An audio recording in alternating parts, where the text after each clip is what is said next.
CEE, Central Europe Explained, an IDM podcast series powered by Erste Group. Episode 32, When Crossing Borders Becomes a Necessity. Which role for CEE in the Ukrainian refugee crisis? Only a few experts expected something like this to happen. Nobody believed it. When Europe is still struggling with COVID-19 pandemic, another blow has hit the continent. Who would ever thought that such a conflict would break out again? In the meantime, the war in Ukraine and its consequences affect all of us. According to the United Nations High Commissioner for Refugees, since the Russian invasion of Ukraine, more than 4 million refugees have left the country, while about 6 million people have been displaced internally within the country. Europe is experiencing the largest mass migration crisis since the end of the Second World War, the first of its kind since the war in ex-Yugoslavia. A situation that is sadly not without precedent. Using Mark Mezover's words, the dark continent has faced numerous war and refugee crises over the last century. And here we are again. Welcome to our podcast series CEE, Central Europe Explained. My name is Martinek and I am a research associate at IDM. And I am hosting today's episode on the role of Central Europe in the ongoing refugee crisis. I am very pleased to welcome Almina Besic, assistant professor at the Department of International Management of Johannes Kepler University in Linz. Hi, Almina. Thank you for joining us today. Hello, thank you for having me. Almina, you are an expert in international management with a focal point on migration and integration. To begin with, I would like to ask you to quickly sum up for our listeners what we have actually witnessed in the migration aspect since the outbreak of the war in Europe. You said it already. I looked also the numbers up yesterday at UNHCR. We have, I think now, almost 12 million people who are affected by the war. And the majority is still displaced internally. I think this is quite an important point to mention because this might lead to a secondary movement, right? So we have, as you said, over 6 million displaced internally, mainly moving from east to the west of the country, mostly on the border with Poland, for example. And then we have 4 million refugees who have left Ukraine since the war began. And this is, of course, unprecedented in terms of speed and in terms of scale. And the countries who are taking most refugees are, as usual, neighboring countries, as this is kind of common at the start of mass migrations. Poland has taken over 2 million people. I think the numbers yesterday showed 2.3 million people in Poland, in Romania, over 600,000 people, in Hungary, over 360,000 people, and in Slovakia, over 280,000 people. So these are really high numbers of people. And of course, this kind of quick mass movement is possible for Ukrainians compared maybe also to other refugee movements because the entry is generally possible to Schengen for those people, so they can move. And what is also, I think, important to see is that those people that are now moving have the means to move as well. So they're mobile, they are from bigger cities, they have a car, right? They have the means, they have the money to move quickly. And a lot of people who are still kind of stuck, right, in the country, they might move in a second wave, sort of once they have the possibility with humanitarian corridors, etc. Thank you very much for this brief summary of the last weeks. My second question would be, are there any historical parallels with this refugee crisis? Can we maybe compare them in certain ways to the developments which we observed in the years 2015, 2016, or any parallels with the war in the Western Balkans in the 90s? I think in terms of scale and speed, and you mentioned it also in your introduction a little bit, this is quite unprecedented. And I've read also a lot of historians are comparing it with, the large movements that have happened in World War I or World War II in Europe. And it is, of course, much larger than the refugee movements coming from the Yugoslav wars and also the 2015, 2016 refugee movements. I also don't like to call the 2015 sort of refugee movements as a crisis because the numbers were much lower. It was kind of a different sentiment, I would say. And it is already really the fastest movement that we have seen so far in Europe, where I think roughly 1 million people have been leaving in the first weeks of the country, and we have never seen such a movement. What we have also seen, and this is partly unprecedented, I would say, is that this large support by neighbors, because of course the neighboring countries are affected mostly with people coming in. There is a vast humanitarian response by governments and especially civilians. People have been sheltered, in schools, in private apartments, camps, you name it, right? And this is, as I said, mainly in the neighboring countries, but also other EU countries are helping quite a bit. I can, for example, share the experience that we have at my university here in Linz, where we are providing support for a couple of students that are coming in to study at our university in this semester.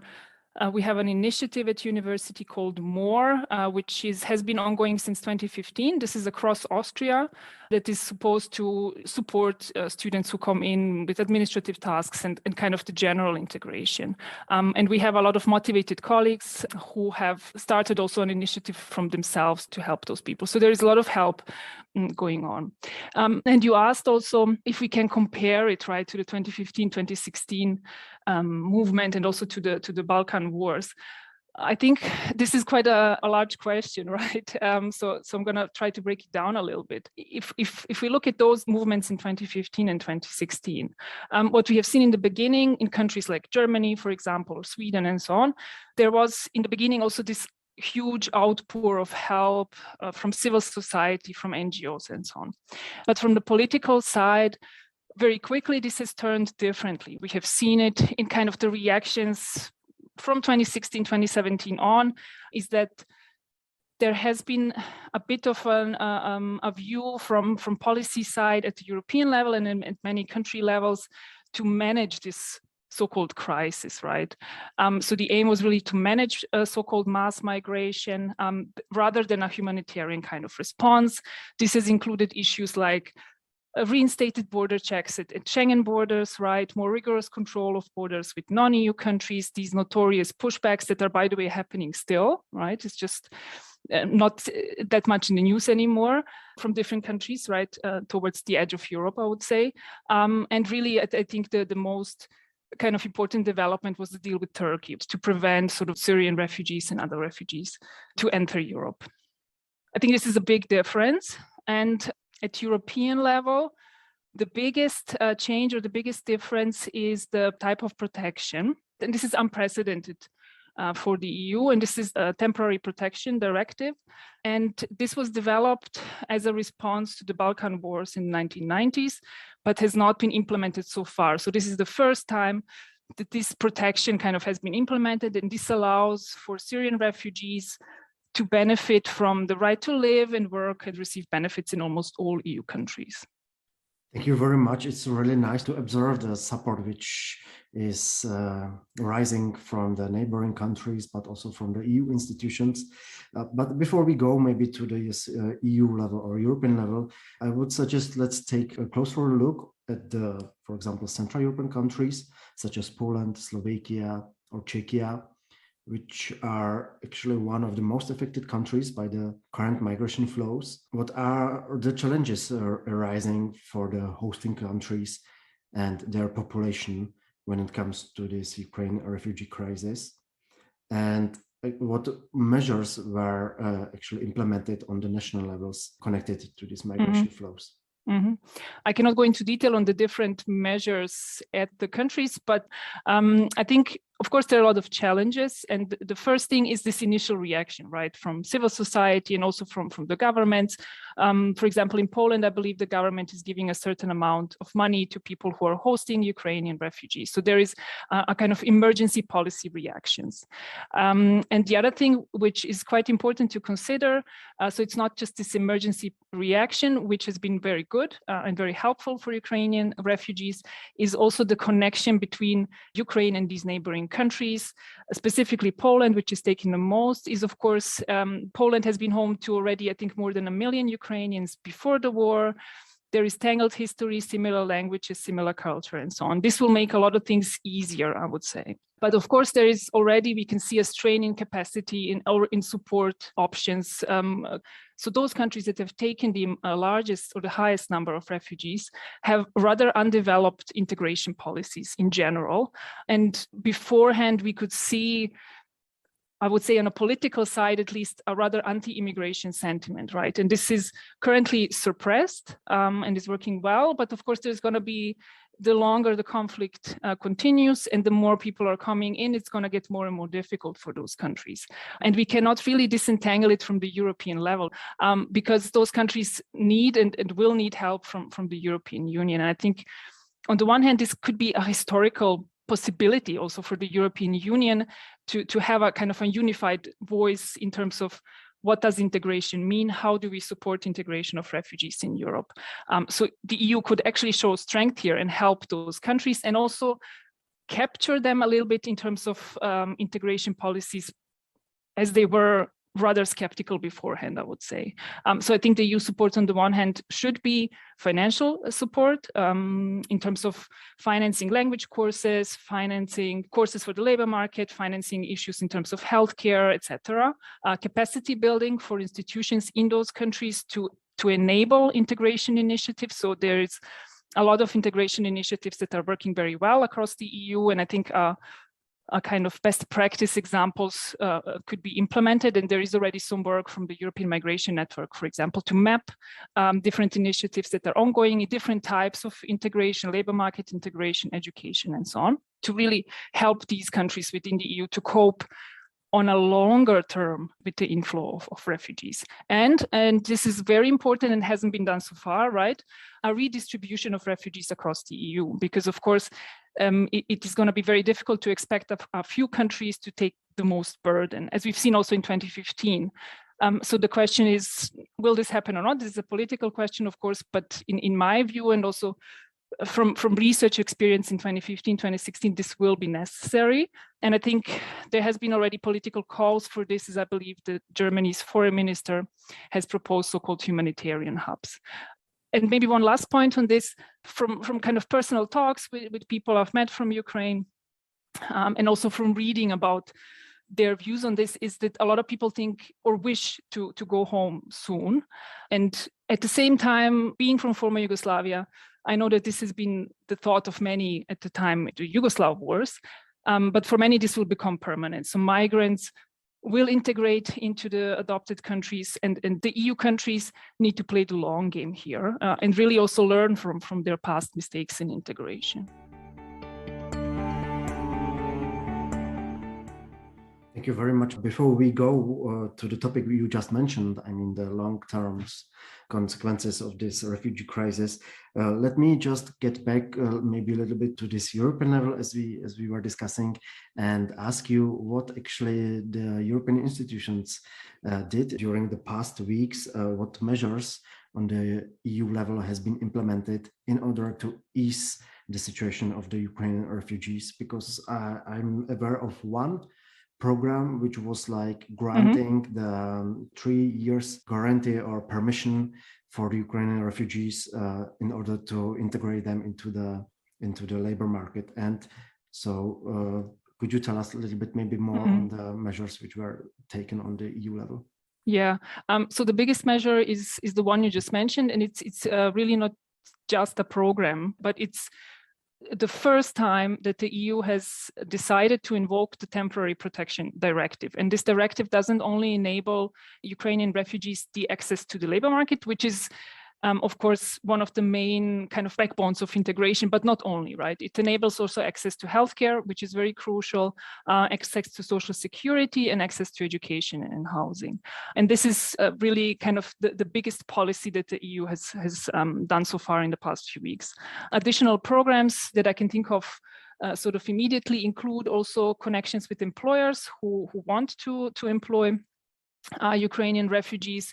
I think the EU is planning a job portal specifically for Ukrainian refugees at the EU level. And there is discussions really of how to first of all, distribute refugees across the EU and to assess what are their needs. And these things are, of course, very quickly being developed and ongoing, but are crucial in order to understand, first of all, who are those people coming in? And we know already from some statistics, this is mainly women and children currently, but this might change in the short or medium term. And what is also crucial and should be done as soon as possible is to assess what are their qualifications, who can really enter the labor market, who can continue education, who are those people really that are coming in and what is necessary for them across the EU level. But we need to understand one thing is that migration and integration issues are, of course, mainly at the national level. So main responsibility is at the national level. Thus, the EU can provide support in activating, for example, the directive.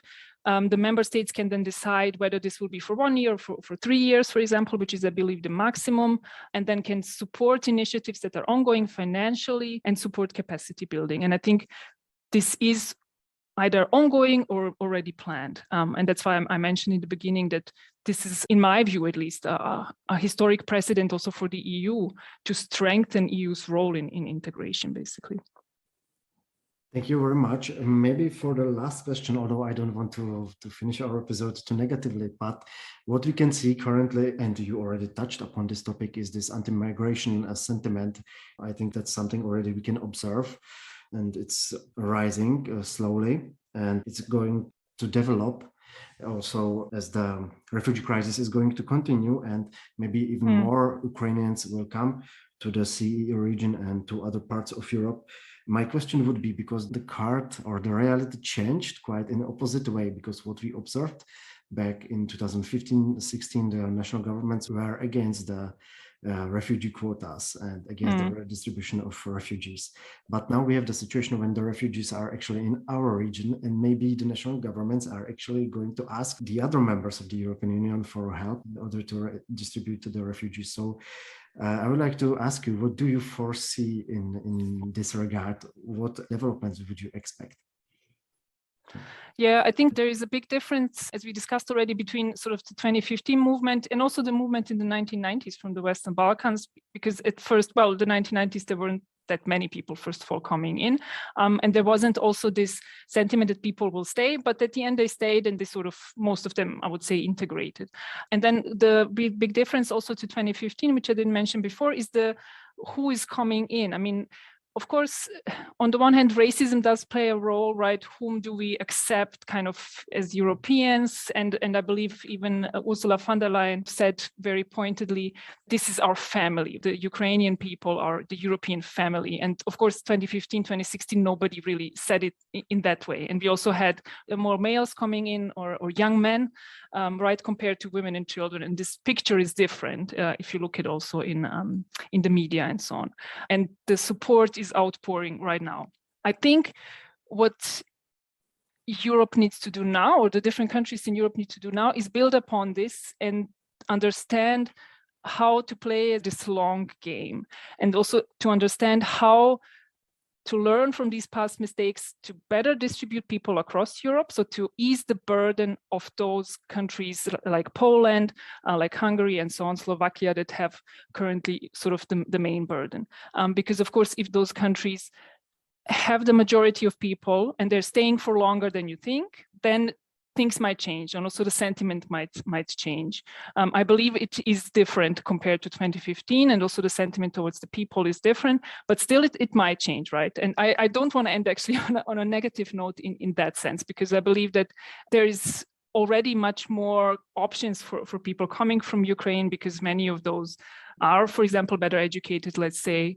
There are thousands of jobs being offered from them from different recruitment sites. For example, Adecco has offered one last week. So you name it, in healthcare and so on. But there are systemic challenges that need to be addressed, and that can lead to an anti-immigration sentiment if they're not addressed. On the one hand, this is on the macro level, kind of institutional level. This is migration and integration policies. And I think the Ukrainian refugees already have a big problem solved, because they have access to the labor market, but still you have housing, schooling, language courses, healthcare and so on. All of this is needed, and all of this requires money. And if countries are not supported in it, This will, of course, put a strain on budgets in countries, will put a strain on people who are already living in countries, other nationals and so on. And this might then contribute to a change sentiment towards those refugees. So Europe again plays a role here in supporting those countries in order to avoid such strain. Then you have the labor market level, the organizational level, helping those people get into the labor market. But this doesn't only include offering jobs, but also really checking what is their capacity, what jobs can those people do, and also looking a bit further ahead and not just looking at immediate access to the labor market, but looking at potentially providing those people with, sustainable careers on the one hand. This includes much more involving employers, giving employers, for example, subsidies for internships for, let's say, Ukrainians, and also focus not only really on early labor market integration, but on support in other areas. As being a refugee myself, and having a lot of experience with working with other refugees, there are many more issues to be addressed. For example, health issues that take a much longer time than getting access to the labor market within the first few weeks. And I think we have to be careful, or the countries have to be careful, and the EU has to be careful in saying, okay, we focus much on early labor market integration without addressing, the other needs that those people might have. And this is on an individual level. Can include checking what kind of skills and resources those people have, early competence checks, but also really looking at what other help those people might need. And I think the big problem is in those neighboring countries to Ukraine that a lot of these things are not developed very well because the anti-immigration sentiment has been ongoing for several years there, and it hasn't been, the money didn't flow there, right, to put it in simple terms. And this will be necessary now to do.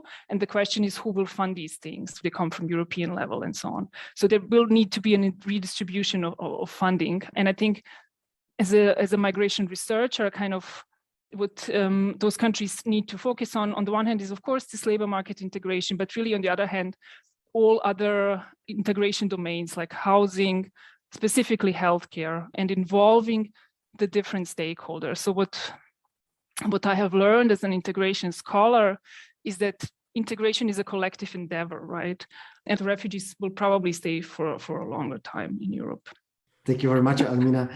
I also do hope, as it's the case with you, that this narrative of European family, that also the other members of the European Union, but also the other European countries will support and help to ease the burden of the countries of the CEE region. With that, I would like to come to the end of our today's episode. But before we finish, I would like to ask you one question.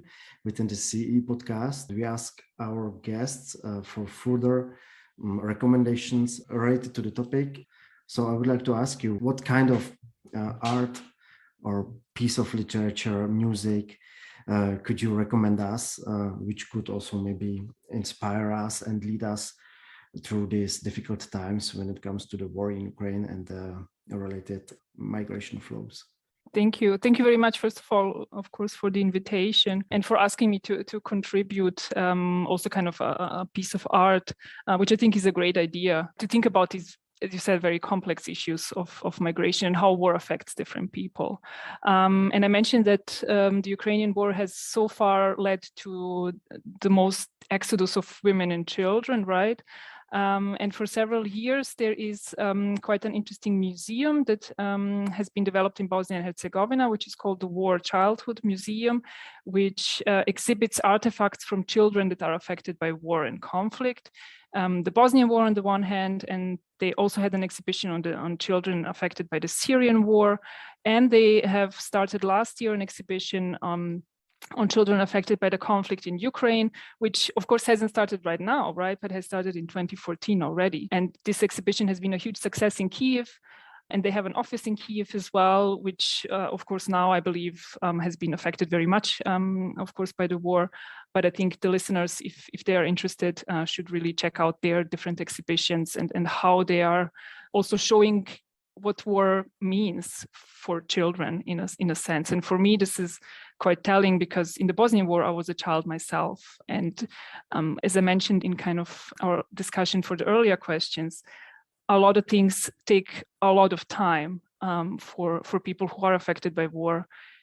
And the integration itself is a very, very long game. And I think this, not only policymakers should be aware of that, but also general people who are now taking in or helping Ukrainian refugees and Ukrainian children and women to really see this as this kind of a long period will, on the one hand, need our support, but also the understanding of us. And I think the World Childhood Museum shows this quite nicely. Thank you, Almina, for this recommendation. I think the museum is definitely worth of visit, particularly in these times, so that everyone can actually imagine and understand the horrors of the war. I would like to thank you once again for sharing with us your knowledge and valuable insights into this complex problematic. So thank you very much for that. And I would like also to thank our listeners for tuning in. You can find further information and links about this episode in the description on the Acast, and of course, all information also on our social media channels. If you enjoyed the episode, subscribe to our podcast or recommend it to your friends and colleagues. Thank you for listening, and until next time. Thank you.